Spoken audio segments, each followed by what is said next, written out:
మేమేం కోరుతున్నామంటే ప్రపంచంలో ఒకప్పుడు రఘు గారు ప్రొటెస్టెంట్లు రోమన్ క్యాథలిక్లు అనేది ఉండేది. రోమన్ క్యాథలిక్ల చేతిలో యెహోవా బైబుల్ దేవుడు తమ ఆధిపత్యంలో ఉండేది. ఇటలీ, ఫ్రాన్స్, మొత్తం యూరప్ దేశాలలో క్రైస్తవము బందీ అయింది.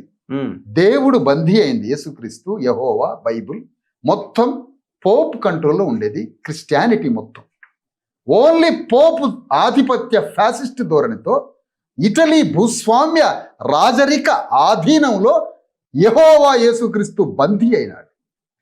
ఆ బందీ అయి శతాబ్దాలుగా యేసుక్రీస్తు తర్వాత నుంచి యెహోవాని ఆరాధించే దగ్గర నుంచి ఇటలీ పోపు భూస్వామ్య రాచరికపు వ్యవస్థ చేతిలో యేసుక్రీస్తు క్రిస్టియానిటీ బందీ అయితే ప్రొటెస్టెంట్లకి రోమన్ క్యాథలిక్కి మధ్య జరిగిన ఒక మహా సంగ్రామం 40 years యుద్ధం జరిగింది.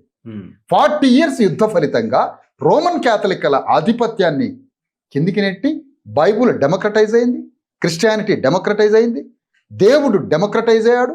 బైబుల్లో ఉన్న సారము వాక్యము అనేక భాషల్లోకి బయటకు వచ్చి ప్రపంచ భాషల్లోకి హిబ్రూనో అంతకుముందు ఒక భాష ఉండే ఆ భాష నుంచి టోటల్ బైబుల్ డెమోక్రటైజ్ అయింది. వేలాది ప్రొటెస్టెంట్ సంఘాలు బయటకు వచ్చింది, వేలాది మిషనరీస్ బయటకు వచ్చినాయి. బాప్టిస్ట్ ఇండియాకి వచ్చింది, భారతదేశం అమెరికా నుంచి ఇక్కడికి వచ్చింది.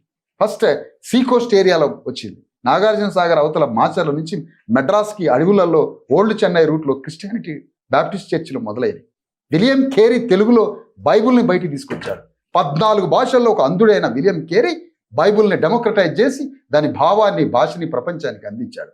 నేను కోరేది ఏంటంటే రోమన్ క్యాథలిక్ల చేతిలో ఒక దేవుడు బందీ అయి, క్రిస్టియానిటీ బందీ అయి, యేసుక్రీస్తు బందీ అయి, మతం బందీ అయి, దేవుడు ప్రజలకి తెలవని ఒక సందర్భంలో మొత్తం రాజు మీద వ్యతిరేకంగా వేలాది మంది, లక్షలాది మంది, కోట్లాది మంది యుద్ధం చేసిన ఫలితంగా రోమన్ క్యాథలిక్ల చేతిలో దేవుడు డెమోక్రటైజ్ అయ్యి కింది వర్గాల చేతిలో పోయి సామాన్యుడు కులీనుడి దగ్గర నుంచి కూలీవాడి దగ్గరికి దండం పెట్టి బైబుల్ సారం డెమోక్రటైజ్ అయిన తర్వాత నాగరికతకి పరాకాష్ఠ రూపంతో అప్పుడు బైబుల్ వాక్యం ప్రపంచానికి